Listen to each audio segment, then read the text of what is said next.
TG దోస్త్ phase 1 కి సంబంధించిన రిజల్ట్స్ అప్డేట్ ఈ వీడియో డిస్కస్ చేయడం జరుగుతుందండి.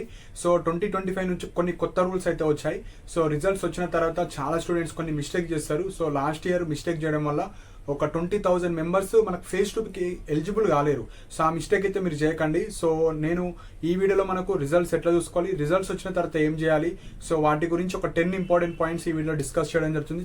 చాలా వెరీ ఇంపార్టెంట్ వీడియో ఇది. సో మీ రిజల్ట్స్ రోజు కంగారు పడి కొంతమంది మర్చిపోతారు, కొంతమంది మిస్టేక్ చేస్తారు కాబట్టి నేను 2 days బిఫోరే చేస్తున్నా ఈ వీడియో. సో వీడియో అన్ని చూసిన తర్వాత మీకు వేరే డౌట్స్ ఉంటే మీరు కింద కమెంట్ సెక్షన్ అయితే మెన్షన్ చేయండి. సో ఫస్ట్ పాయింట్ వచ్చేసి మనకు దోస్త్ ఫేజ్ 1 ఎవరైతే రిజిస్ట్రేషన్ చేసుకొని వెబ్ ఆప్షన్స్ పెట్టిన వాళ్ళకు రిజల్ట్స్ వచ్చేసి మనకు 14th May రోజు వెబ్సైట్లో అప్డేట్ చేస్తారు. సో చాలా మంది ఎక్కడ వస్తాయి రిజల్ట్స్ ఎలా చూసుకోవాలనుకుంటున్నారు. మీరు ఎప్పుడైతే వెబ్ ఆప్షన్స్ పెట్టుకున్నారు కదా వెబ్సైట్లో, అదే వెబ్సైట్లో మీరు మనకు అప్డేట్ చేస్తారు. ఏ రోజు 14th May రోజు అప్డేట్ చేస్తారు. And 14th May morning update చేయరు, ఈవినింగ్ చేస్తారు. ఎప్పుడైనా దోస్త్ వెబ్సైట్లో మనకి ఈవినింగ్ అంటే 6 PM తర్వాత, ఆ 6 PM కూడా రావు, నైట్ వస్తాయి. 8 PM కావచ్చు, 10 PM కావచ్చు. సో 99% వాళ్ళు ఇచ్చిన డేట్ రోజే వస్తుంది. 14th May నైట్ 8 తర్వాత 10కి ఆ విధంగా టైంలో వస్తుంది. అది రాగా నేను అప్డేట్ ఇస్తాను. సపోజ్ సర్వర్ ఇష్యూస్ కావచ్చు, ఓవర్లోడ్ అయిపోతే 14th May రోజు రాకపోతే 15th రోజు అన్న మనకు వెబ్సైట్లో అప్డేట్ ఇస్తారు.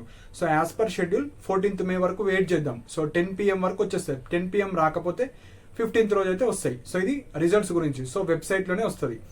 నెక్స్ట్ వెబ్సైట్లో ఎక్కడ చూసుకోవాలి, మనకు వెబ్సైట్ మీరు అప్లై చేసేటప్పుడు క్యాండిడేట్ లాగిన్ ఉంటుంది కదా, క్యాండిడేట్ లాగిన్లో మీ దోస్త్ ఐడి, మీ పిన్, క్యాప్చా కావచ్చు అవన్నీ ఎంటర్ చేసిన తర్వాత మీ యొక్క ప్రొఫైల్ కావచ్చు అవన్నీ ఓపెన్ అవుతుంది కదా, అక్కడ సీట్ అలాట్మెంట్ అని ఉంటుంది ఒక అప్డేట్.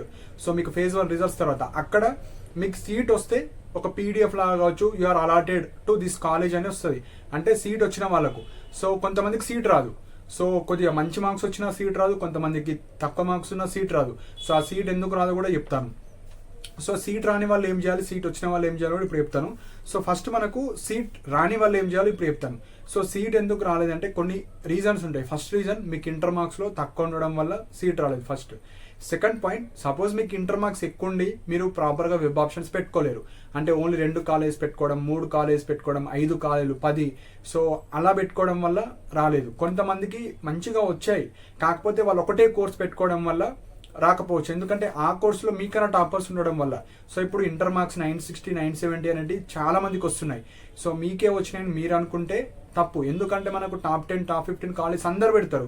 సో నేను చాలా రిపీటెడ్గా చెప్పాను, మీరు 10 కాలేజ్ అనుకుంటే కనీసం 15-20 కాలేజ్ పెట్టుకోవాలి. 5 అనుకుంటే కనీసం 10-15 పెట్టుకోవాలి. ఎందుకంటే ఇక్కడ క్యాస్ట్ రిజర్వేషన్ ఉంటుంది. ఎస్సీ వాళ్ళకు కొన్ని సీట్స్, ఎస్టీ వాళ్ళకు కొన్ని సీట్స్, ప్రతి కేటగిరీ కొన్ని సీట్స్ ఉంటాయి. లిమిటెడ్ సీట్స్ మాత్రమే ఉంటాయి. ప్రతి కోర్సులో ఒక 60 సీట్స్, 80, 120 అట్లుంటాయి కాబట్టి మనకు అన్లిమిటెడ్ ఉండవు. సో ఈ రీజన్స్ వల్ల మీకైతే సీట్ రాదు. సో సీట్ రాని వాళ్ళు ఏం చేయాలి, నెక్స్ట్ ఫేజ్లో ఎక్కువ వెబ్ ఆప్షన్స్ పెట్టుకోవాలి. సో ఇవి మెయిన్ సీట్ రాని వాళ్ళు. మళ్ళీ సీట్ రాని వాళ్ళు మళ్ళీ కొత్తగా రిజిస్ట్రేషన్ చేసుకోవాల్సిన అవసరం లేదు. ఫేజ్ 2లో జస్ట్ వెబ్ ఆప్షన్ రోజు వెబ్ ఆప్షన్స్ పెట్టుకోవాలి. మళ్ళీ కొత్తగా రిజిస్ట్రేషన్ కావచ్చు ఏం అవసరం లేదు. ఆ ఫేజ్ 1లో ఇంతవరకు రిజిస్ట్రేషనే చేసుకోలేరు. అసలు ఫేజ్ 1లో పార్టిసిపేట్ చేయని వాళ్ళు ఫేజ్ 2లో రిజిస్ట్రేషన్ ఫీజు పేమెంట్ చేసుకొని అప్లై చేసుకొని వెబ్ ఆప్షన్స్ అయితే పెట్టుకోవాలి. సో ఇది సీట్ రాని వాళ్ళు. ఇప్పుడు మెయిన్ పాయింట్, సీట్ వచ్చిన వాళ్ళు ఏం చేయాలి. సో సీట్ వచ్చిన వాళ్ళు చాలా జాగ్రత్తగా ఇంపార్టెంట్ అండి. ఎందుకంటే మిస్టేక్ చేస్తే ఫేజ్ 2కి ఎలిజిబుల్ గారు మీరు. సో అదేందో ఇప్పుడు చెప్తాను. సో ఇప్పుడు ఎగ్జాంపుల్ ఒక క్యాండిడేట్కి సీట్ వచ్చింది. సీట్ వచ్చిన తర్వాత ఎన్ని ఆప్షన్స్ ఉంటాయి మీకు. సో మనకు 3 ఆప్షన్స్ ఉంటాయి. సో ఫస్ట్ ఆప్షన్ మీరు ఎగ్జాంపుల్ కోటి ఉమెన్స్ పెట్టారు. ఎగ్జాంపుల్ ఒక క్యాండిడేట్ చెప్తున్నాను, మీరు రిలేట్ చేసుకొని. ఇప్పుడు ఒక క్యాండిడేట్ 5 కాలేజ్ పెట్టారు. ఆ 5 కాలేజ్లో ఫస్ట్ కాలేజ్ వచ్చింది. అందులో కూడా ఒక 3 కోర్సెస్ పెట్టారు. అలా వాళ్ళు అనుకున్న కోర్స్ వచ్చింది. సో అప్పుడు ఏం చేస్తారు వాళ్ళు, ఓకే నేను అనుకున్న కాలేజ్, అనుకున్న కోర్స్ వచ్చింది కాబట్టి నేను ఇందులోనే వెళ్తా. అంటే ఫస్ట్ కాలేజ్ వస్తే, మీరు ప్రియారిటీ 1 పెట్టిన కాలేజ్ వస్తే ఇక మనకు వచ్చింది కాబట్టి మనం ఏం చేయాలి, ఫేజ్ 2లో ఫేజ్ 3లో పార్టిసిపేట్ చేయాల్సిన అవసరం లేదు. మనం అనుకున్న కాలేజ్ ఫేజ్ 1 అని వచ్చింది. అప్పుడు ఏం చేయాలి, మీరు ఆన్లైన్ సెల్ఫ్ రిపోర్టింగ్ చేయాలి. ఆన్లైన్ సెల్ఫ్ రిపోర్టింగ్ అంటే ఏంది, మనకు వచ్చిన కాలేజ్ని నేను బుక్ చేసుకుంటున్నా, I'm interested to go to that college అని ఆన్లైన్లో సెల్ఫ్ రిపోర్ట్ చేయాలి. ఆన్లైన్లో సెల్ఫ్ రిపోర్ట్ అంటే జస్ట్ అది క్లిక్ చేసుకొని మీ యొక్క అలాట్మెంట్ డౌన్లోడ్ చేసుకొని అక్కడ ఆన్లైన్ సెల్ఫ్ రిపోర్టింగ్ క్లిక్ చేసి, సో ఫీజు రియంబర్స్మెంట్ క్యాండిడేట్స్కి 0 రూపీస్ చూపిస్తుంది, non fee reimbursement 100 rupees, 500 rupees చూపిస్తుంది. ఈ ఇయర్ ఎంత చూపిస్తుందో నేను లైవ్ వీడియోగా చేస్తాను, అంతవరకు వెయిట్ చేయండి. సో అది పేమెంట్ చేసుకుంటే మీకు అక్నాలెడ్జ్మెంట్ ఆర్డర్ వస్తుంది. అక్నాలెడ్జ్మెంట్ అంటే మీరు ఈ కాలేజ్ని బుక్ చేసుకున్నట్టు ఒక ప్రూఫ్ వస్తుంది. సో అలాట్మెంట్ ఆర్డర్ అంటే దోస్తు వాళ్ళు ఇచ్చేది, మీకు ఈ కాలేజ్ వచ్చింది, అక్నాలెడ్జ్మెంట్ అంటే ఎస్ మీరు ఇచ్చిన కాలేజ్లో నేను జాయిన్ అవుదాం అనుకుంటున్నా అనేది మనకు సీట్ అక్నాలెడ్జ్మెంట్. సో ఈ 2 PDFs మీ దగ్గర ఉంటాయి. ఇది ఎవరికి ఓకే నేను అనుకున్న కాలేజ్ అనుకున్న కోర్స్ వచ్చిన వాళ్ళు, ఇది ఫస్ట్ కేటగిరీ. సో ఇది అయిపోయింది. మీరు కాలేజ్కి ఎప్పుడు వెళ్ళాలి? phase 1 phase 2 phase 3 తర్వాత కాలేజ్ రిపోర్టింగ్ ఉంటుంది. సో phase 2 phase 3 వరకు జస్ట్ సైలెంట్గా మీ ఇంట్లోనే ఉంటే సరిపోతుంది. phase 3 తర్వాత కాలేజ్కి వెళ్ళి సర్టిఫికేట్ సబ్మిట్ చేయాలి. సో phase 1లో మీకు అనుకున్న కాలేజ్ వచ్చిన వాళ్ళు జస్ట్ ఆన్లైన్ సెల్ఫ్ రిపోర్ట్ చేసి సైలెంట్గా ఉంటే అయిపోతుంది. సో ఇది కేటగిరీ 1 స్టూడెంట్స్. ఇప్పుడు వచ్చేసి కేటగిరీ 2 స్టూడెంట్స్. కేటగిరీ 2 స్టూడెంట్స్ ఎలా ఉంటారంటే, ఎగ్జాంపుల్ ఒక క్యాండిడేట్ ఉన్నారు, ఒక 5 కాలేజెస్ పెట్టారు. Court women's, Nizam college, PG Secunderabad, Saifabad ఇట్లా పెట్టారు. అతను ఫస్ట్ కాలేజ్ ఏది పెట్టారు? కోర్ట్ ఉమెన్స్ అనుకుందాం. సెకండ్ కాలేజ్ నిజాం కాలేజ్ అనుకుందాం. థర్డ్ సైఫాబాద్ అనుకుందాం. సైఫాబాద్ కాలేజ్ వచ్చింది అనుకుందాం. అంటే అతని ప్రియారిటీ మన కోర్ట్ ఉమెన్స్, కానీ థర్డ్ కాలేజ్ వచ్చింది. అప్పుడు అతను ఏం చేయాలి? అతనికి 2 ఆప్షన్స్ ఉంటాయి. వచ్చిన కాలేజీని బుక్ చేసుకొని మళ్ళీ phase 2లో అన్న పార్టిసిపేట్ చేయొచ్చు. అంటే ఇప్పుడు వచ్చిన కాలేజీని అన్న బుక్ చేసుకొని బెటర్ కాలేజ్ కోసం పెట్టుకోవచ్చు, అదొక ఆప్షన్. సో ఇప్పుడు సైఫాబాద్ని బుక్ చేసుకోవాలి, నాకు ఆ కాలేజ్ కావాలి, కానీ దీనికన్నా బెటర్ కాలేజ్ వస్తే నేను ఇది వదులుకొని ఆ కాలేజ్కి పోతా అని మీనింగ్. సో ఇప్పుడు ఏం చేయాలి క్యాండిడేట్? ఇతను కూడా సేమ్ అలాట్మెంట్ ఆర్డర్ డౌన్లోడ్ చేసుకోవాలి, ఆన్లైన్లో సెల్ఫ్ రిపోర్ట్ చేయాలి. సో phase 1లో మీ కాలేజ్ బుక్ అయిపోతుంది. ఆన్లైన్ సెల్ఫ్ రిపోర్టింగ్ చేస్తే మీకు ఒక కాలేజ్ ఉంటుంది. అప్పుడు phase 2లో మీరు ఏం చేయాలి? ఇప్పుడు మనం థర్డ్ కాలేజ్ వచ్చింది కదా, మిగతా ఎన్ని కాలేజెస్ ఉన్నాయి? 1, 2 కాలేజెస్ ఉన్నాయి. నిజాం కాలేజ్, కోర్ట్ ఉమెన్స్, ఆ 2 కాలేజీలు మాత్రమే వెబ్ ఆప్షన్స్లో పెట్టాలి. సో సింపుల్గా ఇలాంటి కేటగిరీ స్టూడెంట్స్ ఏం చేయాలంటే, ఇప్పుడు 10 కాలేజెస్ అనుకున్నారు, 5th కాలేజ్ వచ్చింది, 5th కాలేజీని బుక్ చేసుకొని ఫస్ట్ 4 కాలేజ్ వెబ్ ఆప్షన్స్లో పెట్టాలి. ఇప్పుడు ఎగ్జాంపుల్ ఒక 3 కాలేజీలు అనుకున్నారు, సెకండ్ కాలేజ్ వచ్చింది, అప్పుడు మీరు ఏం చేయాలి? phase 2లో ఫస్ట్ కాలేజ్ మాత్రం పెట్టాలి. ఫస్ట్ కాలేజ్ వస్తే ఆటోమేటిక్గా phase 1 కాలేజ్ వెళ్ళిపోతుంది. ఇది చాలా చాలా చాలా ఇంపార్టెంట్. ఇక్కడ చాలా మంది మిస్టేక్ చేస్తారు. ఇప్పుడు ఎగ్జాంపుల్ ఒక క్యాండిడేట్ మనకు 2 కాలేజీలు పెట్టారు. ఎగ్జాంపుల్ ఫస్ట్ కోర్ట్ ఉమెన్స్ పెట్టారు, నిజాం కాలేజ్ పెట్టారు. సెకండ్ ఆప్షన్ నిజాం కాలేజ్లో phase 1 సీట్ వచ్చింది. అప్పుడు వాళ్ళ పేరెంట్స్ ఏమన్నారు? కోర్ట్ ఉమెన్స్ అందరు గర్ల్స్ ఉంటారు కాబట్టి అది వస్తే బాగుంటుంది అనుకుంటారు. సో అప్పుడు ఏం చేస్తారు? phase 2లో సపోజ్ కోర్ట్ ఉమెన్స్ వచ్చింది, phase 1లో నిజాం కాలేజ్ ఆటోమేటిక్గా డిలీట్ అయిపోతుంది. మళ్ళీ తర్వాత నిజాం కాలేజ్ కావాలి నాకంటే అట్లా ఇవ్వరు. సో మీరు phase 1 కన్నా బెటర్ కాలేజ్ మాత్రం పెట్టాలి. ఇది చాలా చాలా మిస్టేక్ చేస్తారు అందరూ. మీకు phase 1లో వచ్చిన కాలేజ్ కన్నా బెటర్ కాలేజ్ మాత్రం పెట్టాలి phase 2లో. దానికన్నా చిన్న కాలేజ్ కావచ్చు, దానికన్నా వేస్ట్ కాలేజ్ కావచ్చు, కింద కాలేజ్ ఏం పెట్టద్దు. మీకు వచ్చిన కాలేజ్ కన్నా బెటర్ కాలేజ్ మాత్రం పెట్టాలి phase 2లో. phase 2లో సపోజ్ కాలేజ్ చేంజ్ అయింది అనుకుంటే phase 1ది ఆటోమేటిక్గా డిలీట్ అయిపోతుంది. అంటే దీనికన్నా బెటర్ కాలేజ్ మాత్రమే పెట్టాలి phase 2లో. సీట్ వచ్చిన వాళ్ళు, ఆన్లైన్ సెల్ఫ్ రిపోర్ట్ చేసుకున్న వాళ్ళు. సో ఇది మనకు second category of the students. అంటే వచ్చిన కాలేజ్ బుక్ చేసుకొని బెటర్ కాలేజ్ కోసం చూసుకోవచ్చు. Next third type of category students. ఇప్పుడు మీరు తెలుసో తెలియక వెబ్ ఆప్షన్స్ పెట్టారు, ఇది థర్డ్ కేటగిరీ స్టూడెంట్స్. సో ఈ 3 కేటగిరీస్లోనే ఎవరన్నా పడతారు. వేరే కేటగిరీస్ అంటే ఏమిటి? ఈ థర్డ్ కేటగిరీ ఎలా ఉంటారంటే, సపోజ్ మీరు ఒక 5 కాలేజీలు పెట్టారు, పెట్టిన తర్వాత ఒక థర్డ్ కాలేజో 4th కాలేజో సీట్ వచ్చిన తర్వాత అప్పుడు నాకు నచ్చుతలేదు ఈ కాలేజు, సో నాకు ఇది వద్దు అనుకున్న వాళ్ళు ఉంటారు. అంటే ఆన్లైన్ సెల్ఫ్ రిపోర్ట్ చేయరు కానీ phase 2లో పార్టిసిపేట్ చేయాలనుకుంటారు. అలాంటి క్యాండిడేట్స్. సో ఇంకొకసారి చెప్తున్నాను, ఏదో ఒక కాలేజ్ వచ్చింది, ఆన్లైన్ సెల్ఫ్ రిపోర్ట్ చెయ్యరు, అంటే నాకు ఇష్టం లేదు ఆ కాలేజ్, ఆ కోర్స్ కూడా ఇంట్రెస్ట్ లేదు, కానీ నేను phase 2లో మళ్ళీ పార్టిసిపేట్ చేయాలనుకుంటే మీకు వచ్చిన సీట్ని క్యాన్సిల్ చేసుకోవాలి. క్యాన్సిల్ ఎక్కడ చేసుకోవాలంటే అక్కడ ఆప్షన్ ఇస్తారు. సో క్యాన్సిల్ ద సీట్ అని, ఆ క్యాన్సిల్ ద సీట్ అని కూడా ఒక డేట్ ఇస్తారు. ఆ డేట్ లోపు మీరు క్యాన్సిల్ చేసుకోవాలి. లాస్ట్ ఇయర్ ఇలా ఎవ్వరు కూడా క్యాన్సిల్ చేసుకోలేరు. 18,000 స్టూడెంట్స్ phase 2కి ఎలిజిబుల్ కాదు. వాళ్ళందరికీ 940లు 950లు 960లు వచ్చిన క్యాండిడేట్స్. సో అలా వాళ్ళందరూ phase 2లో పార్టిసిపేట్ చేయలేరు. సో వాళ్ళకన్నా 880లు 860లు 870లు వచ్చిన వాళ్ళు పార్టిసిపేట్ చేస్తారు phase 2లో. అంటే వాళ్ళకి వచ్చిన కాలేజ్ ఏదో ఒకటి బుక్ చేసుకొని phase 2లో పార్టిసిపేట్ చేస్తారు. అంటే వీళ్ళకన్నా బెటర్ కాలేజ్ ఎవరికి వచ్చాయి? వీళ్ళకి వచ్చాయి. వీళ్ళు ఎక్కడ మిస్టేక్ చేస్తారు? మీకు ఏదో ఒక మీరు అనుకున్న కాలేజ్ పెట్టారు, అనుకున్న కాలేజ్ పెట్టినప్పుడు ఒక కాలేజ్ ఇస్తారు, ఇచ్చినప్పుడు మీరు బుక్ అన్నా చేసుకోవాలి, క్యాన్సిల్ అన్నా చేసుకోవాలి. దాన్ని ఇట్లా నార్మల్గా వదిలేయద్దు. సో లాస్ట్ ఇయర్ ఆ సిస్టమ్ తీసుకొచ్చారు కాబట్టి ఈ ఇయర్ కూడా సేమ్ రూల్స్ ఉంటాయి. సో అవి అఫీషియల్గా వచ్చినప్పుడు నేను ఇంకా డీటెయిల్గా ఎక్స్ప్లెయిన్ చేస్తాను. సో సీట్ వచ్చిన తర్వాత 2 ఆప్షన్స్, ఆన్లైన్ సెల్ఫ్ రిపోర్ట్ అన్నా చేయాలి, క్యాన్సిల్ అన్నా చేసుకోవాలి. దాన్ని ఏం చేయకుండా వదిలేశారు అనుకోండి, phase 2కి మీరు ఎలిజిబుల్ కాదు. phase 1 phase 2లో సీట్ పోయినట్టు. మళ్ళీ ఫ్రెష్గా phase 3లో అప్పుడు వెబ్ ఆప్షన్స్ పెట్టుకోవచ్చు. సో ఇది చాలా చాలా ఇంపార్టెంట్. నేను అందుకే అన్నాను ఎక్కువ వెబ్ ఆప్షన్స్ పెట్టాలి, కానీ ఎట్లా పెట్టాలి? ఎక్కడ సీట్ వచ్చినా పోతా అనుకునేటట్టే పెట్టుకోవాలి. సో అది మెయిన్ పాయింట్. సో ఇది 3 టైప్ ఆఫ్ క్యాండిడేట్స్. సో ఈ 3లో మీరు ఎందులో పడతారో దాన్ని బట్టి మీరు డెసిషన్ అయితే తీసుకోవాలి. సో ఇవి ఫస్ట్ 5 పాయింట్స్.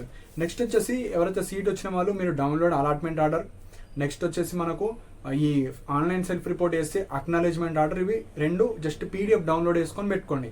ఇప్పుడే ప్రింట్ తీసుకోకండి. ఫేజ్ 3 తర్వాత సపోజ్ మీరు ఫేజ్ 3లో పార్టిసిపేట్ చేయాలనుకుంటే, సపోజ్ కాలేజ్ చేంజ్ అయితే మళ్ళీ అవన్నీ చేంజ్ అయిపోతాయి. సో ఇప్పుడే మీరు ప్రింట్ కానీ ఏం తీసుకోకండి, జస్ట్ స్క్రీన్ షాట్ తీసుకోండి మీ మొబైల్లోనే. అండ్ ఈ రిజల్ట్స్ చూడడానికి కావచ్చు, అక్నాలెడ్జ్మెంట్ కావచ్చు, ఫీజ్, ఈ ఆన్లైన్ సెల్ఫ్ రిపోర్టింగ్ కావచ్చు, మీరు ఎక్కడికి వెళ్ళాల్సిన అవసరం లేదు. మీ మొబైల్లో మీరు వేసుకోవచ్చు.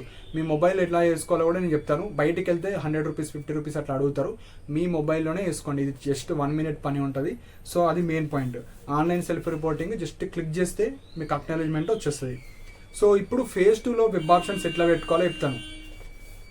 సపోజ్ చాలా మందికి సీట్స్ అయితే రావు. సో మీరు సీట్ వచ్చిన తర్వాత కూడా కింద కమెంట్ సెక్షన్లో మెన్షన్ చేయండి. సో చాలా స్టూడెంట్స్ ఉంటారు ఇక్కడ, ఇంజనీరింగ్ స్టూడెంట్స్ కూడా అప్లై చేస్తారు దోస్తులో, జస్ట్ ఎట్లా వస్తుంది సీట్ చూద్దాం మన మార్క్స్ అన్నట్టు. సో వాళ్ళు ఫేజ్ 3 వరకు ఉంటారు. సో ఫేజ్ 3 వరకు ఉంటారు కాబట్టి చాలా స్టూడెంట్స్ ఉంటారు ఇక్కడ కాంపిటీషన్లో. సో చాలా మంది 10-15 కాలేజ్ మాత్రం పెట్టారు కాబట్టి ఫేజ్ 2లో కూడా మీరు ఎక్కువ కాలేజ్ పెట్టాలి. ఇప్పుడు ఫేజ్ 1 రిజల్ట్స్ వచ్చిన తర్వాత మీకు ఒక ఐడియా వస్తుంది, ఓకే మనం పెట్టుకున్న కాలేజ్లో సీట్ రాలేదు, అప్పుడు మనం ట్రిబల్ కాలేజ్ పెట్టుకోవాలి. 10 అనుకుంటే 20, మీకు 800 బిలో ఉంటే 25, 30 కాలేజెస్. సో ఇలా ఎక్కువ కాలేజ్ అయితే పెట్టాలి. ఓన్లీ ఒక కోర్స్ పెట్టే వాళ్ళు ఎక్కువ కాలేజ్ పెట్టండి. మల్టిపుల్ కోర్స్ ఒకే కాలేజ్లో వేయాలనుకుంటే ఎక్కువ. అండ్ ఇంకొక డౌట్ రావచ్చు, నేను కోటి ఉమెన్స్లో 4 కోర్సెస్ పెట్టాను.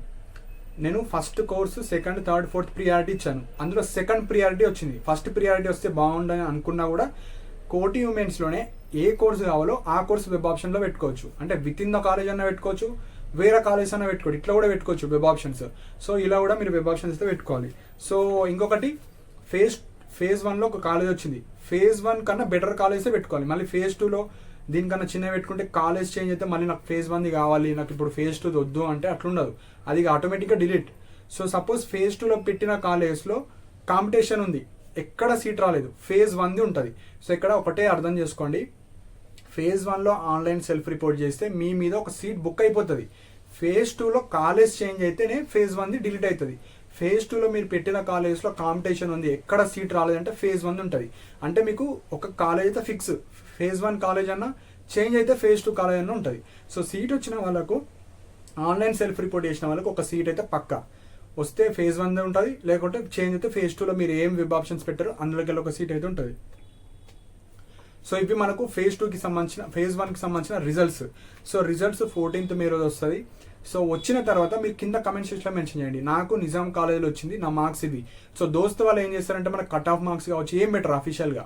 సో మనకు 960కి వచ్చిందా, 970కి వచ్చిందా, 980కి వచ్చిందా తెలియదు. సో ఎవరైతే ఈ వీడియో చూస్తున్నారో రిజల్ట్స్ రోజు వస్తే నాకు ఈ కోటి ఉమెన్స్లో వచ్చింది, నా మార్క్స్ ఇది, నా కోర్స్ ఇది, జస్ట్ అట్లా కమెంట్ సెక్షన్లో మెన్షన్ చేయండి. సో దట్ ఒక ఐడియా వస్తుంది. సో ఏ మార్క్స్కి మనకు నిజాం కాలేజ్ వచ్చింది, ఏ మార్క్స్కి కోటి వచ్చింది, ఏ మార్క్స్కి మనకు ఏవి కాలేజ్ వచ్చింది, సో ఇట్లా టాప్ కాలేజ్, సిటీ కాలేజ్ కావచ్చు, ఏ మార్క్స్కి వచ్చింది. సో దట్ ఒక ఐడియా అయితే వస్తుంది. సో ఇంకా ఏమైనా డౌట్స్ ఉంటే మీరు కింద కమెంట్ సెక్షన్లో మెన్షన్ చేయండి.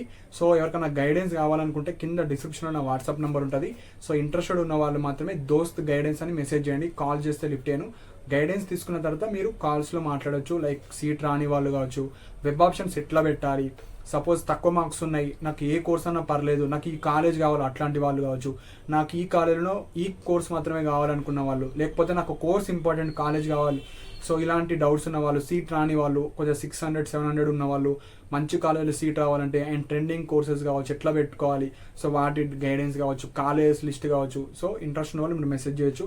అండ్ వెబ్ ఆప్షన్ సర్వీస్ కూడా ఉంది. సో ఫేజ్ 2 మనకు స్టార్ట్ అయిపోతుంది కాబట్టి ఫేజ్ 2 అప్పుడు ఎవరైనా వెబ్ ఆప్షన్స్ ఎట్లా పెడితే మనకు సీట్ వస్తుంది, సో అలాంటి వాళ్ళు కావచ్చు అప్రోచ్ అవ్వచ్చు. వెబ్ ఆప్షన్స్కి అయితే 40 రూపీస్ తీసుకోవడం జరుగుతుంది ఒక కాలేజ్కి. సో మీరు కాలేజ్ లిస్ట్, ఆ కాలేజ్లో ఏ కోర్స్ ఇంట్రెస్టెడ్ ఉంది, సో మీరు చెప్తే మీకైతే వెబ్ ఆప్షన్స్ పెట్టి ఇవ్వడం జరుగుతుంది. అండ్ కాలేజ్ లిస్ట్ కూడా కింద డిస్క్రిప్షన్లో లింక్స్ ఉంటాయి. సో అందులో టాప్ 10 కావచ్చు, top 20, all over Telangana top college ఒక 7 to 8 PDFs ఉంటాయి ఒకే లింక్లో.